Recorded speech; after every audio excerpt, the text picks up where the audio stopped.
L'kutei Sichos, Chelek Tezayin, the Sicha for Vayakhel-Pekudei, Lili Nishmas Rabbi Yosef ben Yamin ben Reb Menashe Kaltman. This is a very, very geschmacka Sicha, very beautiful, beautiful Sicha today. We're going to use two Rashis from two different Parshias to explain each other. Then there is a halachic relevance, and then there are two very beautiful, beautiful practical lessons that we can learn. So let's begin from the beginning.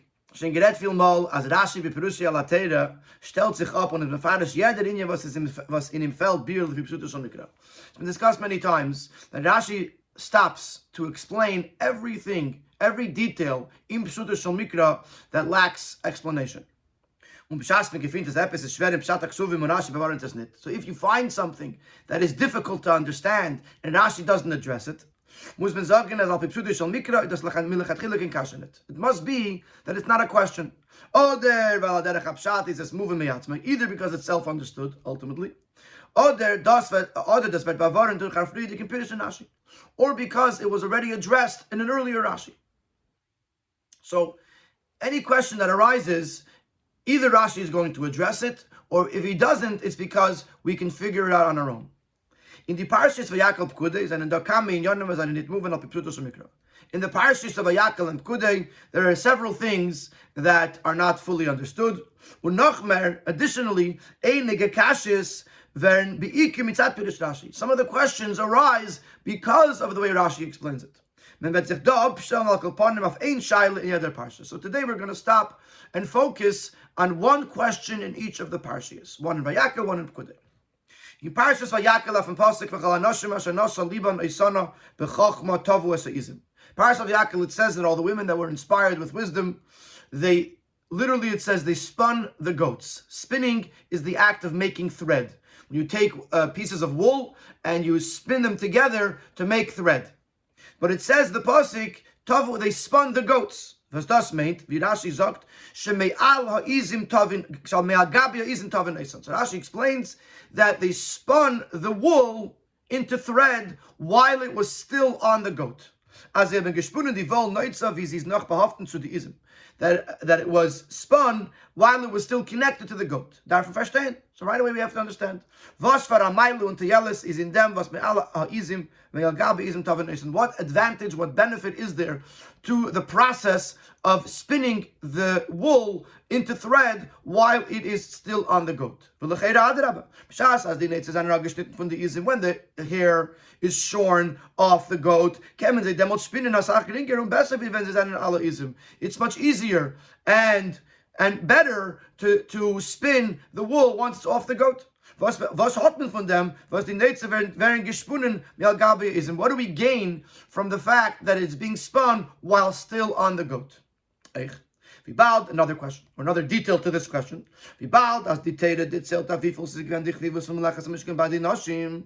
the Torah tells us how excited, how dear, how precious this malacha, this work was to the women. Like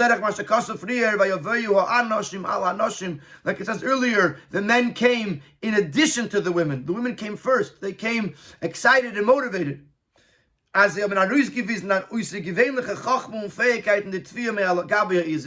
this was expressed, one of the ways this excitement, this eagerness was expressed, was by displaying this extraordinary wisdom and ability to be able to to spin while it's still on the goat.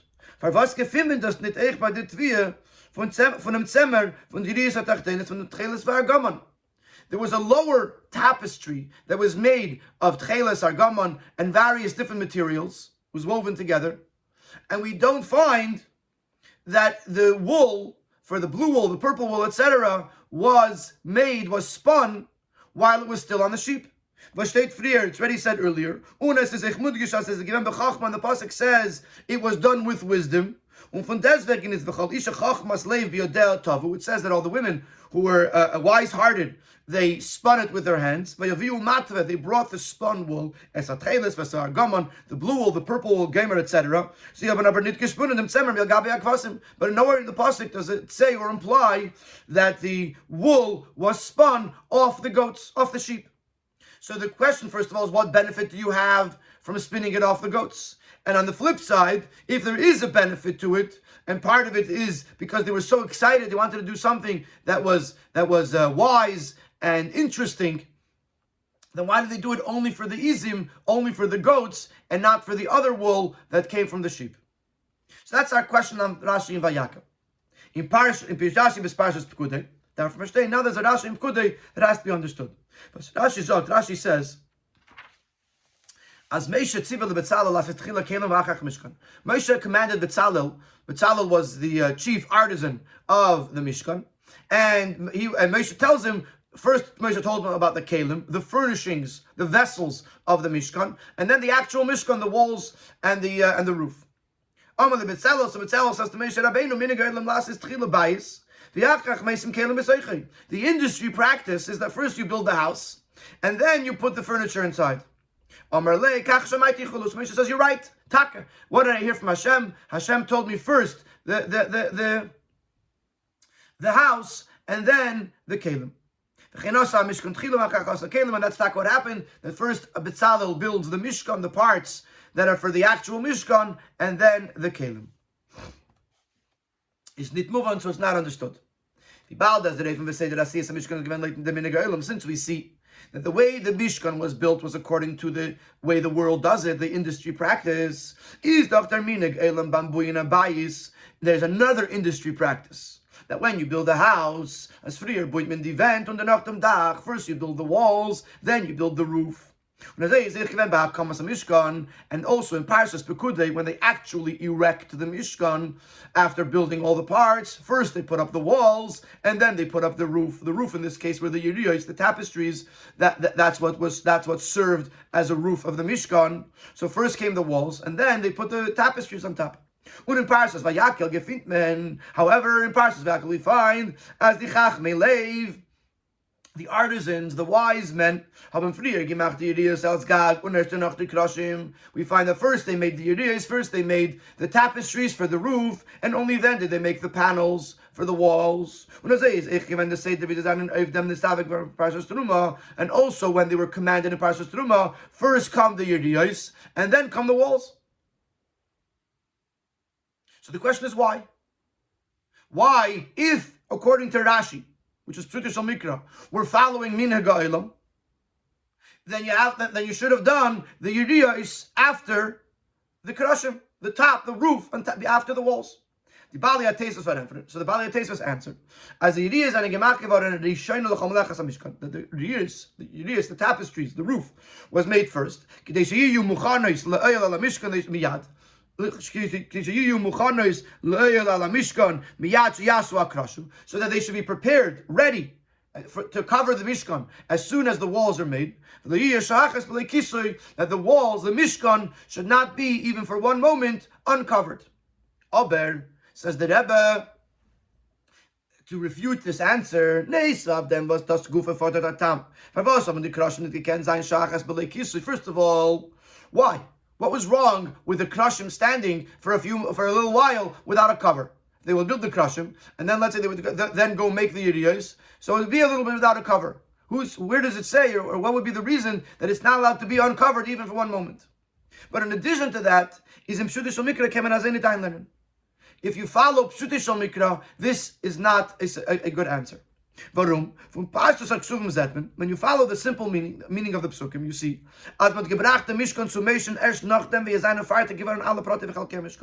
that everything was brought to Moshe after all the parts and all the individual details of the Mishkan were prepared. Then the yeriyos, Krashim, and Kolklei Mishkan, the tapestries for the top, the panels for the wall, all the different vessels and furnishings, everything was brought to Moshe. And after that, everything was erected at once. So it shouldn't matter which part was created first, was made first, was produced first. Even if we would follow the way of the world, the industry practice, and they would make the panels first, they wouldn't have anyway have been standing for some time without a cover. Because the walls were erected only after everything was already done. So the yeriyos were also done, and therefore they would put up the walls, and then they would put the yeriyos on top. is the tmiyah. So therefore, this answer of Tosfos doesn't suffice. So now comes the question: was in beide Eltern, sei Vayakhel, sei Pekudei, gefindt man nicht as Rashi das Mavarin. Rashi does not address this anywhere. In other words, Rashi does tell us that the Mishkan was built according to Minhag HaOlam, but in this detail, in the fact that the Kedoshim were built after the Yeriyos, that Rashi does not address why. Why would we change from the Minhag HaOlam and make the Yeriyos, make the tapestries for the top, before the panels for the wall? Then man does verstehen, behaktim zwei Diukim Pirishasim Paras of Vayakhel, as the Rebbe often does. The Rebbe is going to point out two nuances in the Rashi and Vayakhel that'll lead us to understand the answer. And you're going to see so beautifully how the answer in one Rashi is going to answer the question on the other Rashi. Aleph Rashi is the chuisen zu upteichen tavu seizim. Rashi's goal here, seemingly, is to explain the fact that what does it mean tavu seizim, that they spun the goats, that they spun the wool while it was still on the goats. Rashi should have started with that. Und noch zugeben an ihnen Neusif in dem, as der Öfen von Spinnen is an Yesede v'kayetze b'zeh.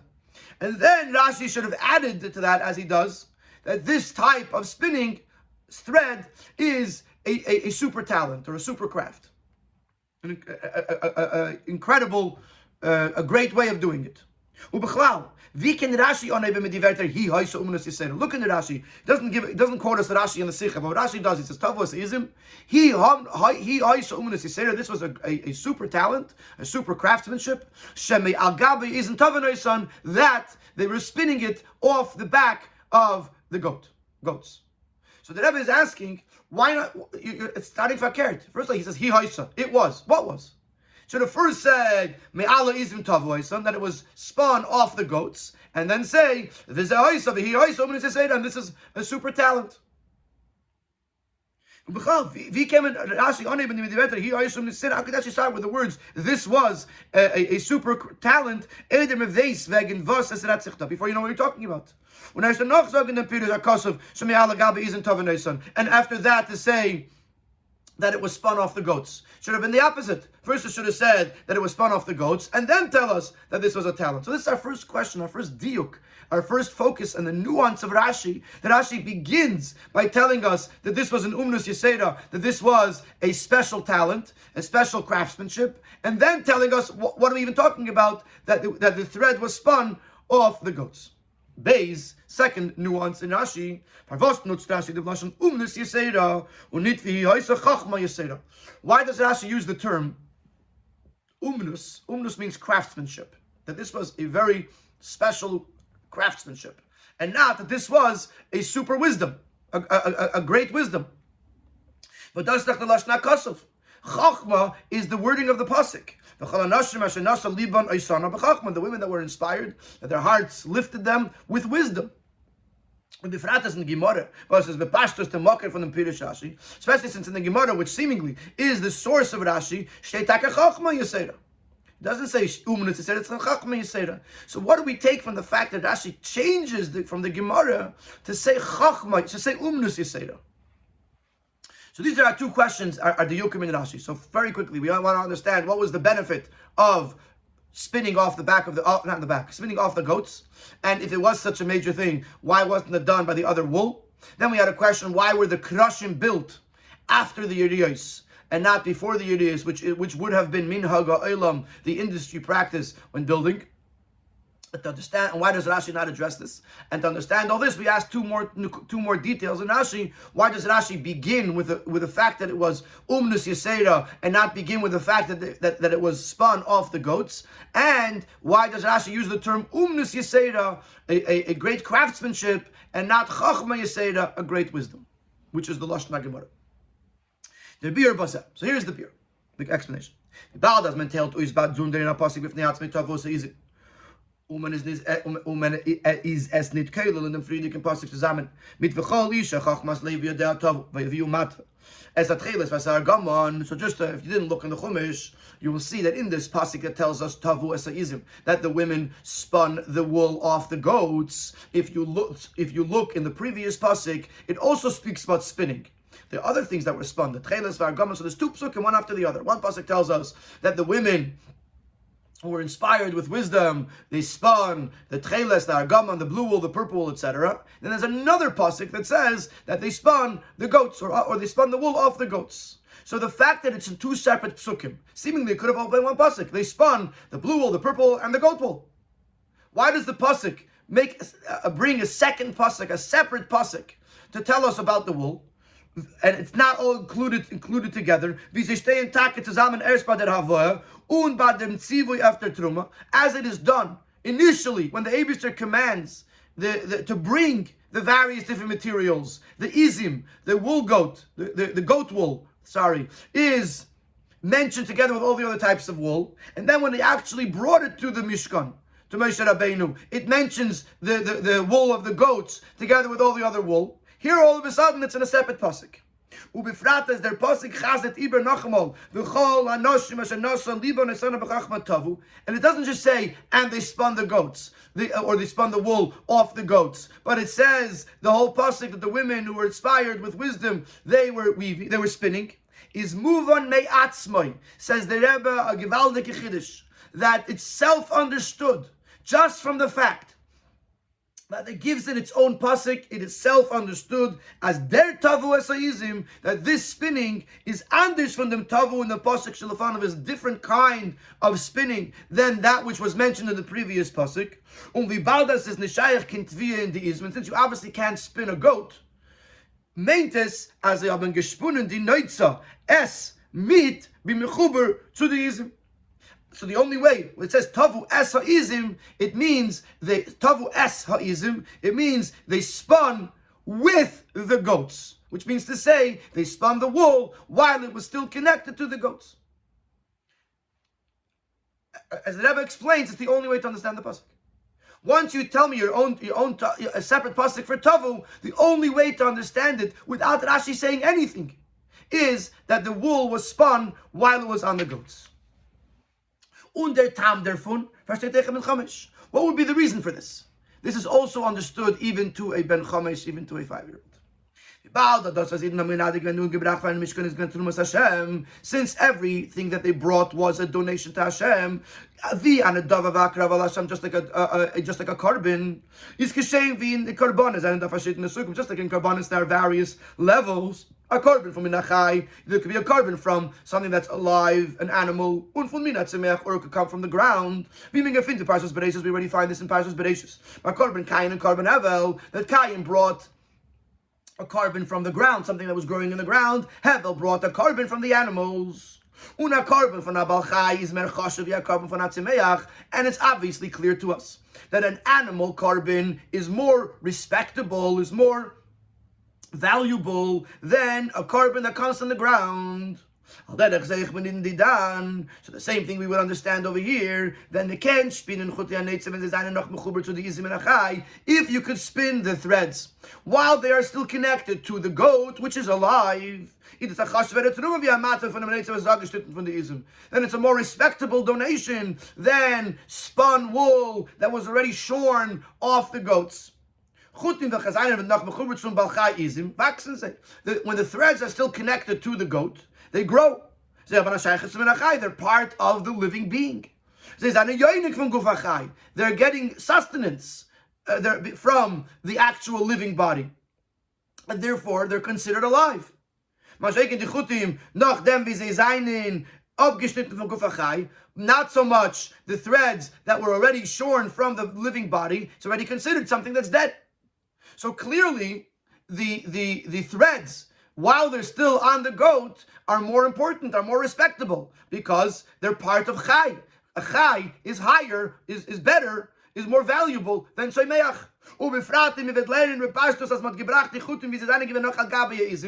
Especially if you learn that they actually brought the whole goat. They didn't just spin it while it was on the goat and then cut it off the goat and bring it, but they brought the whole goat to the donation place. Is pasha to the so that's even greater, more understood the advantage here. They were donating a living animal with a spun thread on it. Clearly much more valuable and much more respectable than just bringing thread. that was already removed from the animal. So therefore, even a Ben Chamish could understand this. So therefore, the fact that it was Tavu Asayizim, why did they do this? To be able to bring a better, nicer carbon to the Eibishter, something that is alive. And now in Sifei we're going to understand why, according to this, it was only by the Izim. Es ist moving farvos blazed by the Izim is ben Tavu Asayizim. Man gefindt das nicht bei die Grias und Cheles Vargam. And it's also very simple why this didn't happen, why this wasn't done to the other wool. Die Chuti hat Zimmer von die Kvasim, haben wir gedacht bringen als noch dem, wie sie seinen Gewinn gefarbt Cheles. They had to be brought already dyed, either Techeles, gefarbt mit dem Dam Chilosen, colored with the blood of the Chilosen, which is bloy, un Argamon, purple chulum, or it had to be dyed purple for the Argamon. Was das Farben is nicht möglich based die gute Zimmer seine mechuber zu die Kvasim. You can't dye it while the threads are still connected to the sheep. The way you dye wool is you take the whole piece of wool and you put it into a pot that's cooking with a dye in it, and it changes the color. So if the threads are still connected to the sheep, you can't dye them. Kumtuis, as the avov from the Tcheles Vargam Chulu can nicht sein bald noch sehr tvia me'al gabi akvasim. So you can't spin it and right away bring it, because then you have to dye it. Upshita nit wie sein noch al gabi akvasim. Certainly you can't bring the whole sheep to the donation, because it has to be dyed, and you can't dye it with the sheep while it's still on the sheep. So therefore, the spinning did not take place while it was still on the sheep. Because since you anyway can't use this quality way of being connected, or even right after it was done on the sheep, because now you have to go and dye it tzuchai while it's still connected to the living being, and therefore let's just read it again. You can't anyway bring it while it's connected to the living being, because you have to dye it in the interim, and therefore if you anyway are not doing it, you might as well do it in the better way, in the easier way, and cut it off the sheep and then dye it and then spin it. So this answers our two questions.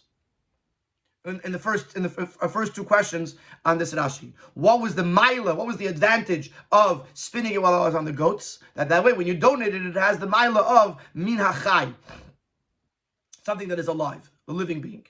And why was it not done by the other Yudiyus, the Tcheles Vargamon, etc.? Because since it had to be dyed anyway, there was no point in doing it this way if you anyway had to take this long break to go and dye it.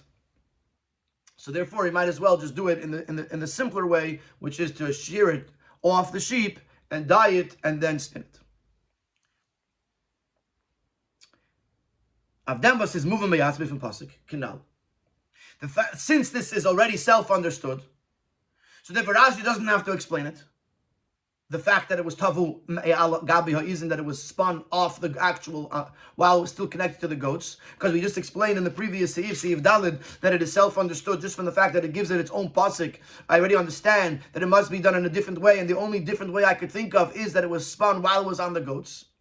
Rashi addresses this and says this was a super craftsmanship. Das, was die Noshim Tavos Izim, is given nicht blaze mitzad Nasa Libon Isana B'Chachma. The fact that the women did this is not just because they had this extra wisdom. Zu verstehen, als durch Hazah Eufen shel Tvia vet Zayna Chashver and Esinu Truma for the Mishkan. Either the wisdom of how to do it, or the wisdom to know that if you do it this way, it is a better quality carbon because it is still connected to the Chai. That would be Chachma. Chachma could be seen in two ways. Either the Chachma to know how to do it, or the Chachma to know that this is a special carbon. That's not, Rashi's saying it wasn't just that. Nur euch der Fahr, was in dem is given a Besserkeit in Ausarbeitung. It was a better product, a better end product. Umnus Yisera, the craftsmanship was better. Die etzem Tvia, was al-Gabi Yizim, kommt aruis besser, ausgearbeitet, wie die Tvia mit die Neutza, was schon angeschnitten von der Yizim. When you spin the threads while they're on the goat, it comes out better than if you spin it while after it is shorn off the goat. When the hairs are still connected and therefore being nourished by the animal, they have a moistness and a softness. It's more supple. Vados is a mylin der umnus atvia, which makes the product better. When you're spinning something that is still so soft and so malleable, it comes out as a much better product. And therefore Rashi says it wasn't just a chachma yeseda; it was an umnus yeseda. It was a better craftsmanship, a better product came out because it was spun while it was still on the goat. And this last detail is actually the bridge to the other Rashi. Based on this, we're going to understand the answer to the question that we had on the other Rashi: why were the Krashim built after the Yediyos and not before the Yediyos, which is Minig HaElam? Now that according to this, it also becomes understood why the Yediyos were made first. Even though the industry practice is to make the walls first. And both of the above mentioned details come together. Because the women were so excited and were so quick to do this, they did the tviyah, they did the spinning right away. And they brought it to the workmen, those who were making the yiriyos. As they were still on the goats. Can't uplegen the geziza. So now they can't postpone the shearing and the making of the yiriyos until you make the sockets and the panels, the boards, etc. Because in the interim, the hair will continue to grow and it won't be spun properly anymore. So as soon as the spinning is finished, you have to remove the hair from the body of the goat in order for it to not grow. There's also a halachic element here. It causes pain to the animal. That because of the spinning, the animal does not have total free movement. So as soon as they brought the goats, they immediately had to shear the threads off the goats. A, because they didn't want it to grow and thus ruin the spinning, and B, to minimize the discomfort of the animal. Now, since we said before that when you spin it on the actual goat, this is a super product, a super craftsmanship. Is move on. As Chelek says, then the same thing would apply to the weaving of the yediyos of these tapestries that came from the goat wool. As that when you weave it very, very close to the time that it was still connected to the goats, the actual weaving comes out better in the umnus with an advantage, with a greater craftsmanship, with a greater end product. And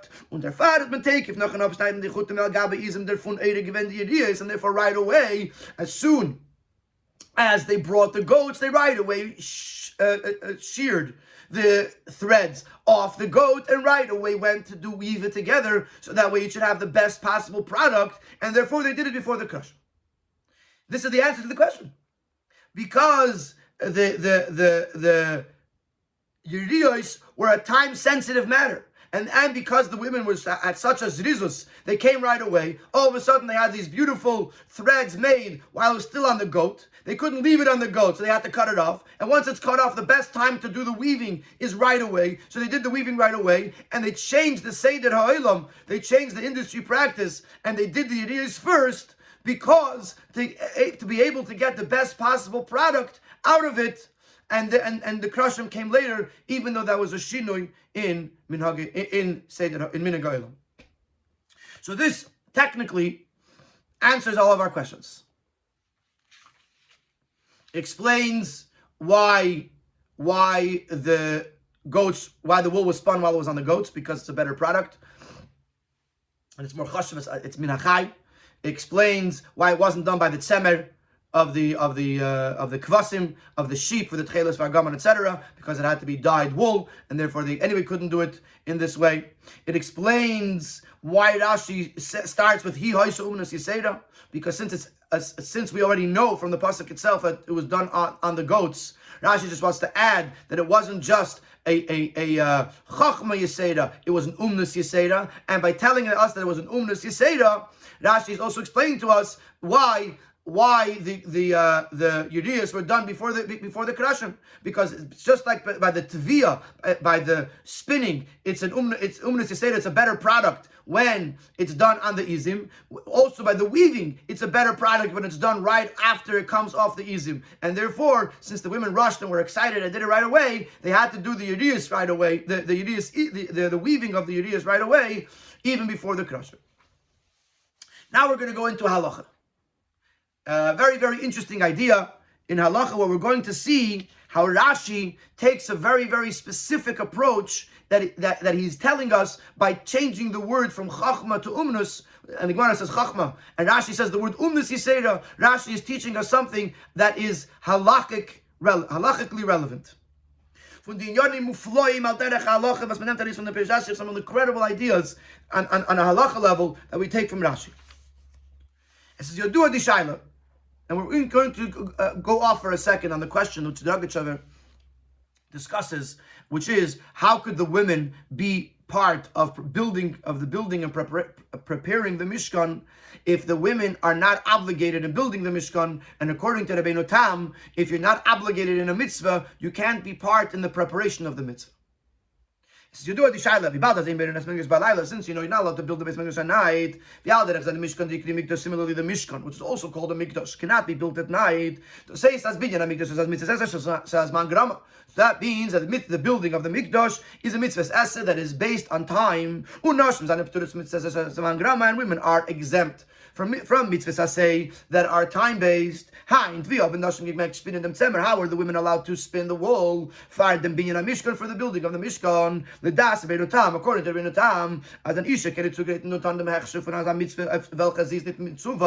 that a woman is not allowed to prepare or do the preparing acts for a mitzvah on which she is not commanded to do. Which is therefore, according to Rabbeinu Tam, a woman is not allowed to put together, to bind together the lulav. A woman is not allowed to make the tzitzis, to make the threads and the knots, even the leaf, because she's not commanded in these mitzvahs. So the question would therefore apply to the Mishkan. If the building of the Mishkan is a mitzvah,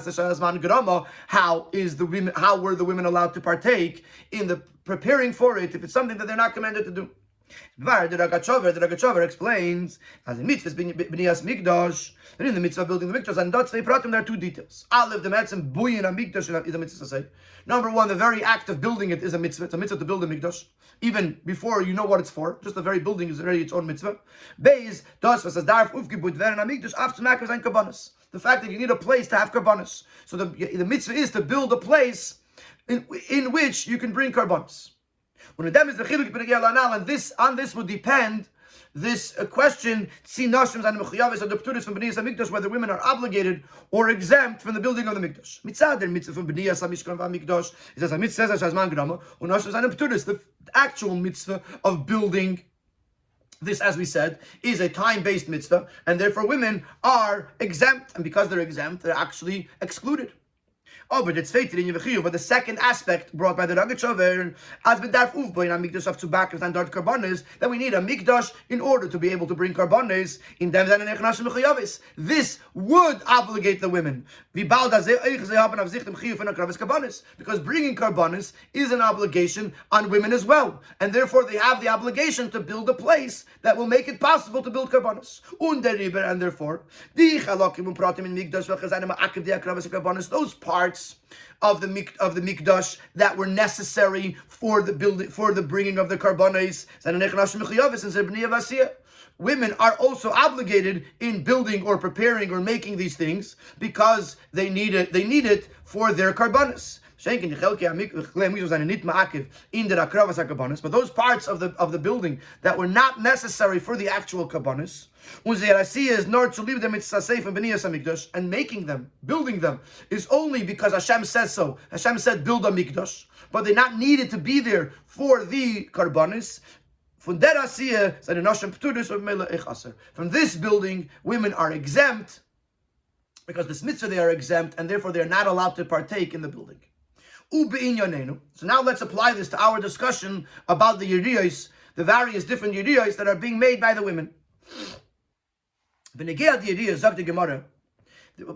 to the yeriyos, the Gemara says, "Ados was steht in pasuk, vayifreis es ha'oil al hamishkan." The Moshe spread the oil on the Mishkan. So the Gemara says, and keep this in mind because Rashi is going to say something different later. But according to the Gemara in Masechta Shabbos, it says that the oil, according to the Gemara, is the lowest tapestry, which was made of blue wool, purple wool, red wool, and linen. That once one layer of Urias was placed on the Mishkan, it already has the din of an oil of a tent. And you could already bring karbanos over there. Which would mean that the next level of Urias, the next level of tapestries, which are the Urias Izim, which is the one that was made out of the goat wool, said in need ma'akiv to ma'akiv zayin karbanos are not necessary for the bringing of karbanos in Mishkan. And their Mishkan is kosher, and if the wind blew and folded over the Yidiyas Izim, and so it's not totally covering, it's still kosher to bring karbanos. Al-Pizeh says the Ragid Shaver. So basically, the Ragid Shaver is telling us like this: Yidiyas ha'oil, or let's call it the Yidiyas ha'tachtonos, the lowest level, that is necessary, and therefore women are allowed to not necessary for karbanos, and therefore women are allowed to partake in that. Yidiyas Izim, the next level, are not necessary for the karbanos, and therefore women are not allowed to partake in that. And according to this, the Ragid Shaver is going to explain why there is a difference in the preparation. Al-Pizeh is move on the Matama Chiluk in the Lishenis HaKosov. The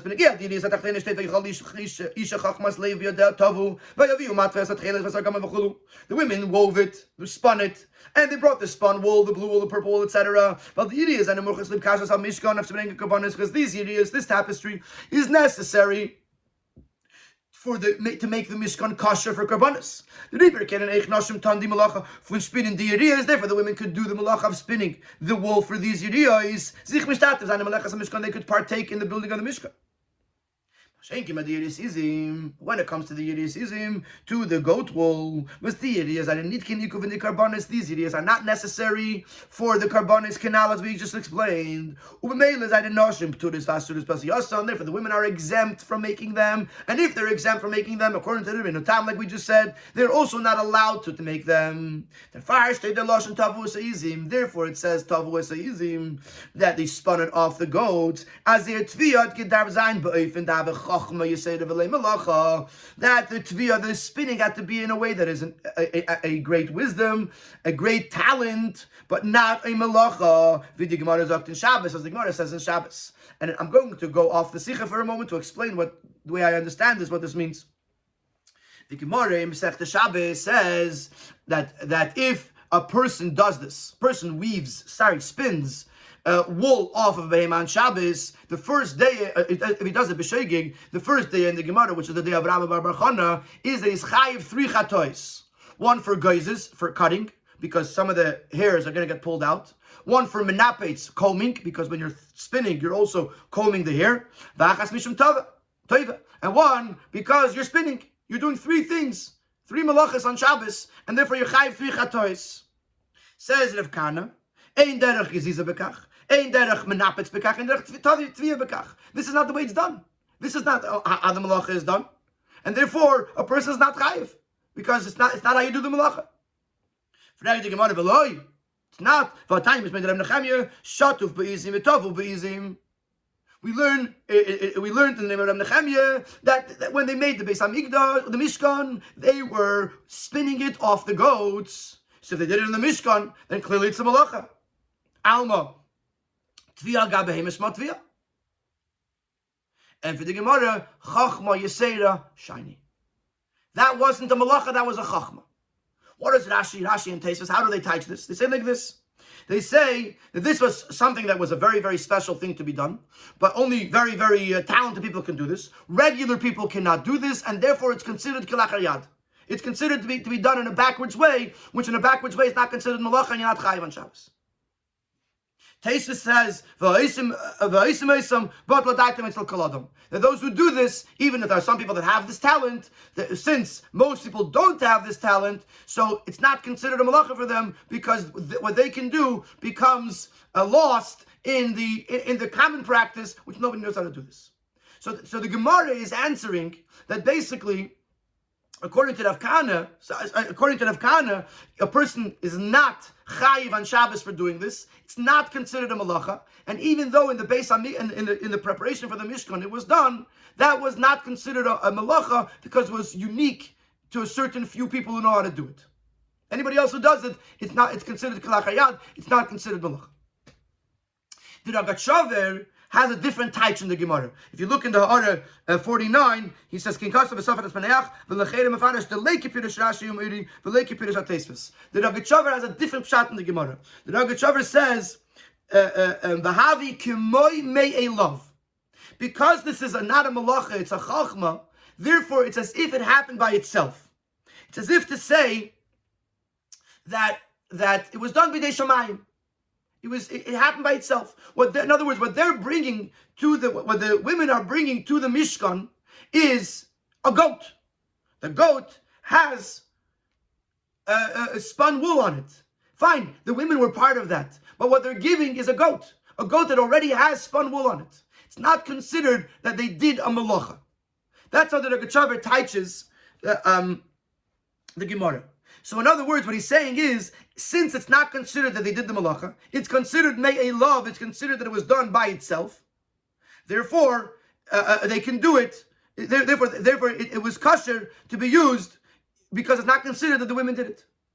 So according to the Rogatchover, the Yediyas Izim are not necessary for Akravas HaKabanos, and therefore the women are not allowed to do the malacha to make it. The only way it could be done by the women is tavu izim. If it's done when it's still on the goats, which is not considered a malacha, it's considered a chachma, v'havi kimoy me'ilav, and it's considered as if it happened by itself, not by the nashim. So Ad Kan is the Rogatchover. So Rogatchover introduced the whole concept. The Rebbe introduced the whole concept about the fact that women cannot partake in malacha of the Mishkan that is not necessary for Akravas HaKabanos. And because of that, the Rogatchover is mechalek between the two types of tviyah, the two types of spinning. That if they did a regular spinning, that they could do, but only on the lower yediyos. On the upper, on the next yediyos izim, they couldn't do a regular tviyah. They had to do something that was considered me'elav, that was considered that it's not being done by them, it's being done by itself. What's Rashi's opinion? What does Rashi say? So we're going to see that when Rashi uses the words umnus, Rashi is saying it wasn't just a chachma, it was an umnus, it was a malacha. And Rashi is going to disagree with this approach from the Rogatchover to say that it was okay for the women to partake in the Yediyas Izim because the Yediyas Izim were necessary for Hakravas HaKabanos. Let's see it inside. Rashi. In the Mdiyuk Lashon Umnus Yiseda, according to what we said earlier, that Rashi specifies specifically the words Umnus Yiseda. Yeshleimar as Rashi v'Perushi Altera gave Bezal Shitose. That Rashi in Gemara is one darga, but in Rashi Alatera, Rashi is following Yeshita Derech Apshat, approach of Pshat, and this is. And to explain that, we have to introduce something. In the same pasuk that we quoted before, that the Gemara says that the oil refers to the Yediyas HaTachtonos, the lower Yediyas, Tcheles, Vargamon, etc. Taich Rashi, Hein Yediyas HaIzim. Rashi says the oil is not the lowest one. The oil is the Yediyas Izim, the second one, which was made of goat wool. Ukepashtus HaKosel and Pashtus Truma, V'asisa Yediyas Izim, le'oil ala Mishkan. As it's understood in the pasuk in Truma, it says the Yediyas Izim were the oil on the Mishkan. The lower one was called the Mishkan. The higher one was called the oil. So the Yidiyas Izim is the oil. The Fisa Kumtois, as the Das Rashi, Ubisudish Mikra, haben euch the Yidiyas Izim dem Gather von oil. So then that would mean that the Yidiyas Izim are part of the oil. What is Negeya Uma'akes Akravas Akvanas Mishkan, which is necessary and therefore needed for the Akravas Akabanas. So not only do you, in order to bring Karbanas, you need the bottom one, the Tchelis Vargaman, etc., but you also need the Yidiyas Izim. They are part of the oil. Al Pise is move on. As if the Yidiyas Izim, aber gekent machen werden, gekent gemacht werden, al Yidei Anashim. So now we understand that the women can make it. The Rebbe is Rashi medayik umishana to sagen hiyoisa umnus yisera. Therefore, Rashi changes from the Gemara to say that this was a super craftsmanship. As a tvia me'al gabi izmos ganit blaze a chachma. Nor eicha malacha. It was not just a wisdom; it was also a malacha. Das is der chiddush in umnus. That's the chiddush of the word umnus, that this was actually a malacha, was actually a malacha. And according to Rashi, it was fine. It was okay for the women to do malacha because the Yidiyas Izim were part of the oil, and therefore they were necessary for akravas akarbanos. Melee was part of what the women were allowed to do, were needed, and therefore were allowed to do.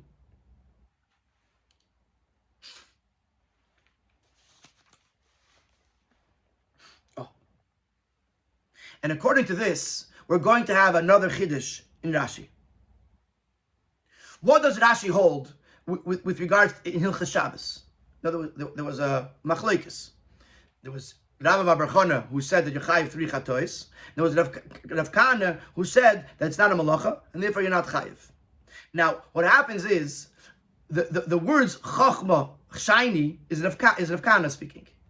We said earlier in the Sikha that Rashi, who says the words umnus yisera, is basing it on the Gemara chachma shiny, that it was a chachma yisera shiny, I think it says in the Gemara. So according to that, it would seem that the Rashi holds like Rav Kahana that is taka a chachma yisera, and because of that, you would be potter on Shabbos. But now that Rashi changes to say umnus, this now tells me that Rashi holds it's a malacha, and because of that, Rashi would hold that a person is chayiv 3 chatois, chayiv as a malacha on Shabbos, because toive al gabe akvasim, if you're spinning from on the sheep, it's actually a malacha, and if it's a malacha, it's something you're chayiv for on Shabbos. Now, P says, "Nit muchlich sagen wie wir vorher lernen, as Rashi nimmt an wie die Idee in Gemara, as a tevet semer shal gabe apeheme is potter." And now we no proof that Rashi holds, like many of them first want to learn, that Rashi holds that you're potter, because this is not the way of spinning. Und als das, was in der Mishkan ist gewähnt, der Eifen von Tavu Beizim, ist the Chachma Yisera shiny, and the fact that in the Mishkan they were able to do it is because it was a Chachma Yisera and not a Malacha.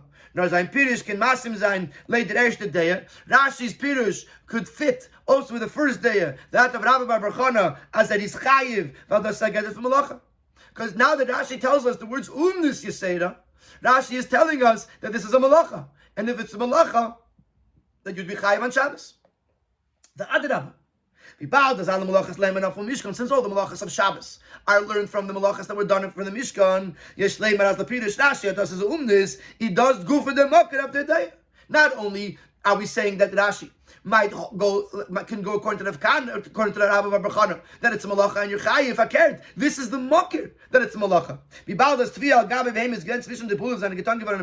Since weaving, spinning, while on the behema was done in the Mishkan, this is a proof that it's considered an umnus and a malacha with regards to Shabbos. And therefore you be chayiv chatas. So not only are we saying that Rashi could fit according to Rabbi Bar Chana, this is the makar for Rabbi Bar Chana. Rabbi Bar Chana says that it's a malacha that you're chayiv for on Shabbos. Why? Because it was done in the Mishkan, and according to Rashi, it's a malacha. So now we also have this incredible understanding in Pshat, in the Gemara, in Gemara Masechta Shabbos, and in practicality, that the fact that Rashi says umnus yisera is not just a taich to say that it was an umnus yisera to tell us that we said earlier in the Sikha, to tell us why they did the Yiriyas before the Krashim in order to get the best possible end product. But Rashi is telling us a whole nother major chiddush, that it's considered a malacha, and therefore, the women were allowed to do it, even though it was a malacha, because the Yidiyas Izim were part of the necessity for Akravas HaKarbanis. But when it comes to Hilchas Shabbos, according to this, a person would be chayiv for doing this on Shabbos because it's a malacha. It's not just Chachma Yisera.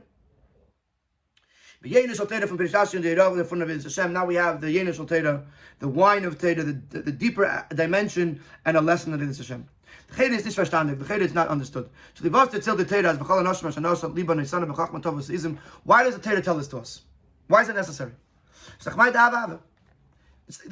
in the past. It was done already. The Yidiyas Izim Zan Lachagin again or a Mishkan. It was only needed for the Mishkan. But it wasn't needed for the Beis HaMikdash. Something was needed for the Beis HaMikdash, so the Torah would have to tell it to us, so that we should know how to make it the next time around. But if it was only needed in the Mishkan, then this detail that it was made by Chachman, that it was spun while it was on the goats, what is it telling us? Nor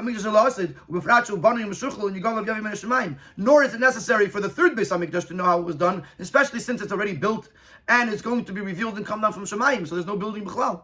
So what is the practical lesson to us? For why does the Torah have to tell us this prat, this detail, that it was spun while on the goats? You also have to understand with regards to the second detail, the fact that the Yidiyas that were made before the crushing, which was a change in the industry practice, versus what is the relevance to the future generations? Now, from them, from this we take out two general lessons. In the Aveda from Mishkan and Mikdash, and the Aveda of Mishkan and Mikdash, every Yid has to make in the world, in all times and all places. Chazal told us that the Mishkan is within every single Yid. The first lesson we have is on the fact that the women were inspired with their wisdom. When they give someone a special talent, a special ability. Therefore, know that it's not for himself. He has to utilize it when in his avodah of making this world a mishkan, a sanctuary, a dwelling place for Hashem. Just like by the women in the time of building the Mishkan. As hope in the Kakishim when they had this unique talent. But others did not have it. Hope they verstanden, they understood. As the Kishim was the neighbors gegeben davon sie ausgenutzt werden. Avboin am Mishkan. But dort then as they understood that they have to use this talent so that to use it for the building of the Mishkan, a place where the Eibster will dwell. And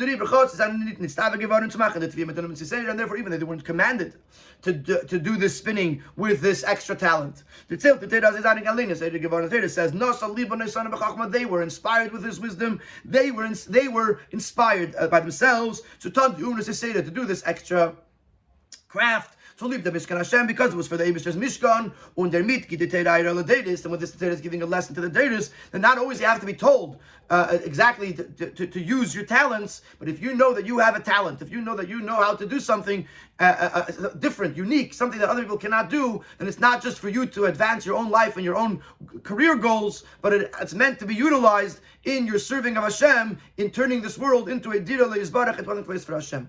And as we're saying this with regards to unique talents, has to utilize it in the building in the making of this world as a dwelling place for Hashem.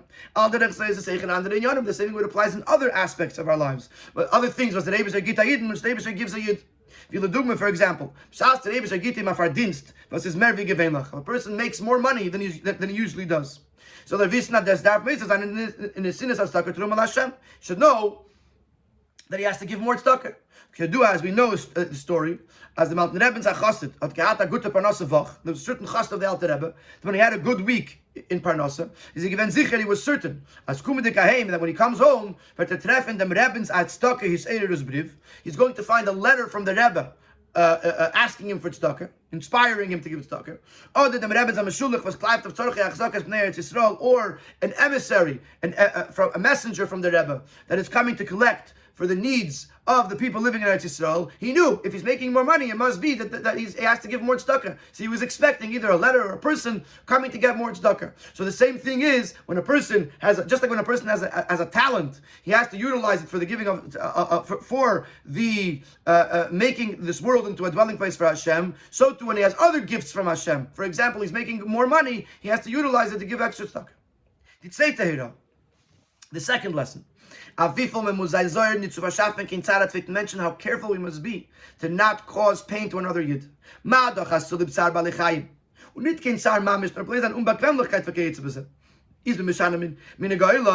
If for the pain, not even pain, just the discomfort of an animal, that we change the industry practice. And the Eibishter commands to do the Yeriyas before the Krashim, so that way we could take the spun wool off the sheep or off the goat and give it some freedom. So much more, how much more so when we talk about the pain of a human being? How careful we have to be to not cause pain to this human being. Especially when you're talking about a Yid. Especially if you see a Yid who is bare, is from mitzvahs, he has no mitzvahs. Tanat Ve'el Rabbi says, what does it mean, someone who's arum, that he doesn't have Torah mitzvahs? We can think to ourselves, he has a mitzvah to cover him up. We had this in also a few weeks ago. The mitzvah of dressing a Yid with tzitzis and tefillin. But the person is going to think to himself, in them, darv zan seder. It has to be in an orderly way. First, he has to go daven. And he has to go to the Beis Medrash, learn Torah. When he has to pass chakras, and he has to eat breakfast. When the nach han heig ben minach derech eretz, and he has to go the way of the world. He has to go make a living. When nach dem Alem, the Mekayim and the Vechisisi, and only then will he go and fulfill this mitzvah to cover up, to dress the person who does not have the clothes, and to give mitzvahs to the person who doesn't have mitzvahs. So Torah is telling us, as b'shas is handled if we're going to tzar von a zweiten Yidden. When we're talking about the pain of another Yid, when it's talking Geres on the tzar, das was a Yid is Adam and a mitzvahs, and there's no greater pain than lacking mitzvahs. But for Avram is that as Yener Veis Kornit as there is Adam, especially if the guy doesn't even realize that he is lacking mitzvahs. He's in Mahapich, them say that and we change, we turn around the order. When I feel it, das ist am Minig nicht place von Elam Losh and Elam Vehester. Nur als Avos der Eibishter hat angesagt, dass es einmal soll man sich führen in the base of Kadosh Baruch Hu. And even if the Minig is not just a Minig of the outside world, but it's the meaning of the Eibishter said to do. The Eibishter said that when we build the Mishkan, we build his house, we should follow this minig by doing the walls before doing the outside before the furniture. Afal became. Then es kommt zu a matzav shel tzar von a Yidden, but if you're talking about pain of a Yid, tut men nit wie es ist the minig, then we don't follow the orderly fashion. When the erste sagt, the first thing we do, we have to cover him up. Mitzvahs, dress him with mitzvahs. When there's the nach, and only then could you continue the pasuk. He does that which is necessary for him. Which is, the pasuk says you should not ignore your own flesh, which is you should take care of yourself. First is b'chisisai. First you have to take care of him, even though it's not the normal seder. But if the Yid is in pain, then you have to stop everything you're doing and help him out. Would apply to learning Torah. It says in the beginning of the pasuk, send bread to the hungry. Hunger means hungry for Torah. And the bread is the words of Torah. As a tutas frier fire then first you do first you send out the bread to the poor, to the hungry, which means you teach them Torah, and then you take care of yourself. Then we could be married. A time when you won't be hungry for bread, you won't be thirsty for water, but you're going to be hungry and thirsty for the words of Hashem. This is the time for Mashiach Tzidkenu. In the Beis Hamikdash Nitzchi, in the ultimate Beis Hamikdash, eternal Beis Hamikdash, was wird gebaut werden durch dem, was bis Mana Galus wird jeder inner ist uns und die Christinnen zu kuschen, was der Rebbe hat ihm gegeben. And how will we get to the Beis Hamikdash Ashlishi Nitzchi, the third eternal, through the fact that during the time of Galus, everybody utilizes their talents and their abilities that the Rebbe gave them, to make this world into a dwelling place for Hashem, a Beis Hamikdash for the Rebbe, and this brings down the ultimate Beis Hamikdash, and then the hunger and the thirst will be to the words of Hashem. We'll be able to have everything that we need.